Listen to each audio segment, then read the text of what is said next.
नमस्कार, court practice audio news में आपका स्वागत है। आज तारीख है 3 दिसंबर 2025।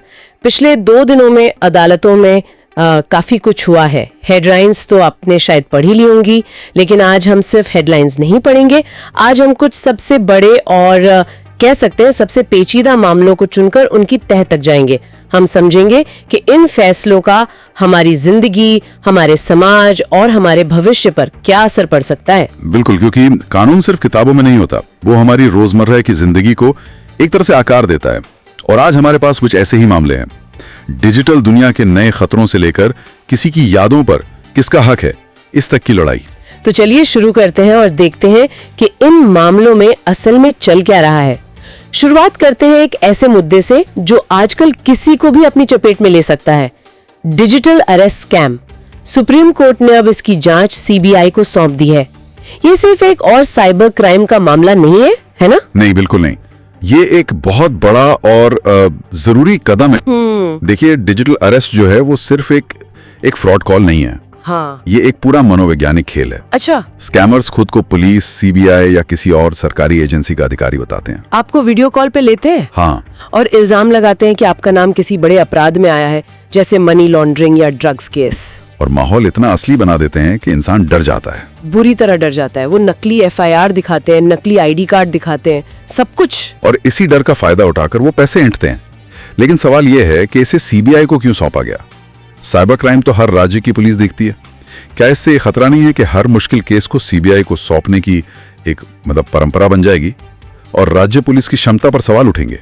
ये एक बहुत वाजिब सवाल है, लेकिन यहाँ हमें इस अपराध के स्ट्रक्चर को समझना होगा। ये कोई एक शहर में बैठा अकेला स्कैमर नहीं है। हाँ। ये एक पूरा संगठित नेटवर्क है, एक सिंडिकेट है। अच्छा। इसके तार कई राज्यों बल्कि कई देशों से जुड़े होते हैं। एक राज्य की पुलिस की अपनी सीमाएं होती हैं, वो दूसरे राज्य में जाकर आसानी से जांच नहीं कर सकती, नहीं अंतर्राष्ट्रीय स्तर पर। और सीबीआई के पास वो अधिकार क्षेत्र है। हाँ, सीबीआई के पास अंतर्राज्यीय जांच के लिए संसाधन और अधिकार क्षेत्र दोनों हैं। सुप्रीम कोर्ट का ये फैसला असल में इस अपराध के संगठित स्वरूप को मान्यता देना है। वो कह रहे हैं कि ये अब छोटी मोटी धोखाधड़ी नहीं, बल्कि राष्ट्रीय सुरक्षा से जुड़ा एक संगठित अपराध है। मतलब अदालत तकनीक के साथ कदम मिलाने की कोशिश कर रही है, और तकनीक और कानून के बीच एक और दिलचस्प टकराव हमें एक दूसरे मामले में देखने को मिल रहा है। फिल्म धुरंधर का विवाद। शहीद मेजर मोहित शर्मा के परिवार ने फिल्म पर रोक लगाने के लिए दिल्ली हाईकोर्ट में अर्जी दी है। ये मामला बड़ा भावनात्मक भी है। भावनात्मक होने के साथ साथ ये कानूनी तौर पर भी बहुत पेचीदा है।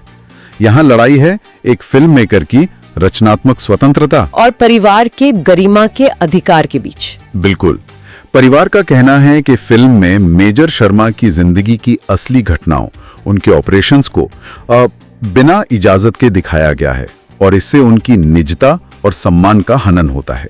यहीं पर एक बड़ा कानूनी सवाल खड़ा होता है, मरणोपरांत निजता का अधिकार, मतलब पॉस्चुमस राइट टू प्राइवेसी। लेकिन क्या भारत में ऐसा कोई अधिकार कानूनी तौर पर मौजूद है? क्योंकि ज्यादातर तो यही माना जाता है कि निजता का अधिकार व्यक्ति के साथ ही खत्म हो जाता है। यही तो इस केस का सबसे दिलचस्प सवाल है। सीधे तौर पर हमारे कानून में मरणोपरांत निजता का अधिकार जैसा कुछ नहीं लिखा है।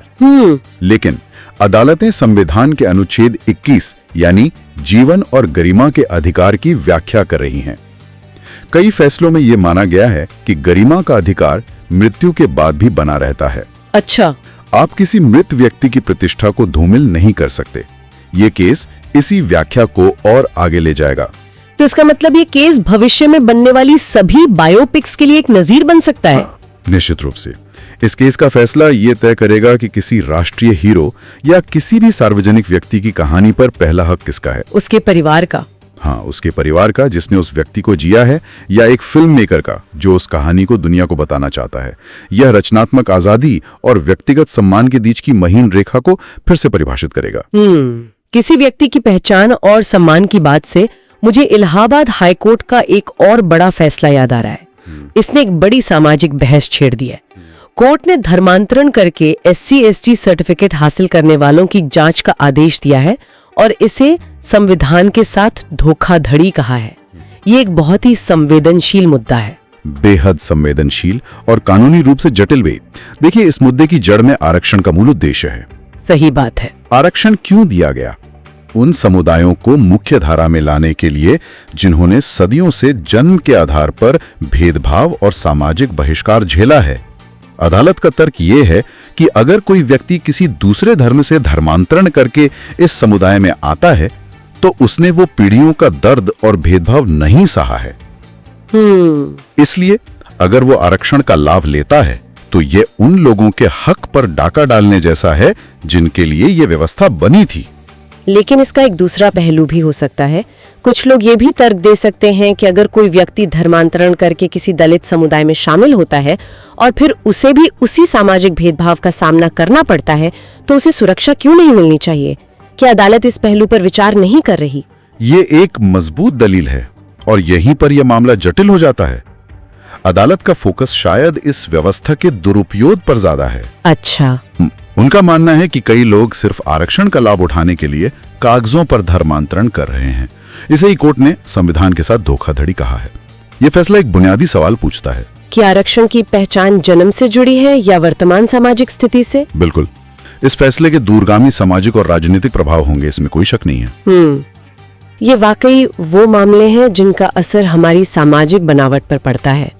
खैर, अब सामाजिक अधिकारों से थोड़ा आगे बढ़कर व्यक्तिगत अधिकारों की बात करते हैं, खासकर महिलाओं के अधिकारों की।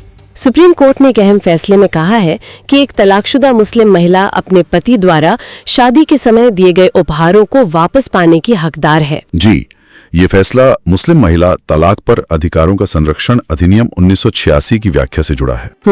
अब तक कानून में मेहर और प्रोविजन मतलब गुजारा भत्ता, इसकी बात तो साफ थी, लेकिन शादी में जो तोहफे मिलते हैं, गहने या दूसरी कीमती चीजें, उनका क्या होगा? इस पर अक्सर विवाद होता था। इस फैसले ने उस धुंध को साफ कर दिया है। तो अदालत ने कानून की व्याख्या कैसे की? ऐसा क्या कहा जिससे स्थिति साफ हो गई? अदालत ने कानून के शब्दों को बहुत व्यापक अर्थ दिया है। उन्होंने कहा कि कानून का उद्देश्य तलाक के बाद एक महिला को बेसहारा होने से बचाना है, उसकी वित्तीय सुरक्षा सुनिश्चित करना। हाँ बिल्कुल। इसलिए उसे न सिर्फ मेहर और गुजारा भत्ता मिलेगा, बल्कि वो सारी संपत्ति और उपहार भी वापस मिलेंगे जो उसे शादी से पहले, शादी के दौरान या बाद में मिले थे। ये एक तरह से एक महिला की आर्थिक स्वतंत्रता और गरिमा को मजबूत करता है। पर कुछ लोग इसे पर्सनल लॉ में अदालती दखलंदाजी के तौर पर भी देख सकते हैं। इस संतुलन को अदालत कैसे देखती है? देखिए, अदालत का काम कानूनों की व्याख्या करना है और ये व्याख्या हमेशा संविधान के दायरे में होती है। संविधान हर नागरिक को गरिमा और समानता का अधिकार देता है। जब अदालत किसी पर्सनल लॉ की व्याख्या करती है तो वो ये सुनिश्चित करती है कि वो कानून इन संवैधानिक मूल्यों के खिलाफ ना जाए। तो इसे दखलंदाजी के बजाय एक कोशिश के रूप में देखा जाना चाहिए। पर्सनल लॉ को संवैधानिक नैतिकता के साथ जोड़ने की कोशिश, ये एक प्रगतिशील कदम है जो तलाक के बाद एक महिला की स्थिति को मजबूत करता है। तो आज हमने जिन मामलों पर बात की उनमें एक पैटर्न साफ दिखता है, चाहे वो डिजिटल अपराध हो, बायोपिक का विवाद हो या धर्मांतरण का मुद्दा हो। हमारी अदालतें लगातार कानून को एक बदलते हुए समाज के हिसाब से ढालने की कोशिश कर रही हैं। ये फैसले सिर्फ अदालती कमरों में नहीं गूंजते, इनका असर हम सब पर पड़ता है। बिल्कुल सही कहा। ये मामले दिखाते हैं कि कानून कोई पत्थर की लकीर नहीं है, ये एक जिंदा चीज है जो समाज के साथ साथ विकसित होती है। और ये देखना दिलचस्प होगा कि ये मामले आगे क्या मोड़ लेते हैं। लेकिन एक सवाल ये सभी मामले मिलकर खड़ा करते हैं जो हमें सोचना चाहिए। और वो क्या है? सवाल ये है कि जिस रफ्तार से हमारी टेक्नोलॉजी, हमारे सामाजिक रिश्ते और हमारी पहचान बदल रही है, क्या हमारे कानून बनाने की और न्याय देने की प्रक्रिया उस रफ्तार का साथ दे पा रही है, या हम हमेशा एक कदम पीछे ही चल रहे हैं? एक बहुत गहरा और विचारणीय प्रश्न। इसी सवाल के साथ कोर्ट प्रैक्टिस ऑडियो न्यूज की आज की कड़ी को यहीं समाप्त करते हैं। जल्द मिलेंगे कानून की दुनिया की कुछ और गहरी परतों को खोलने के लिए। नमस्कार।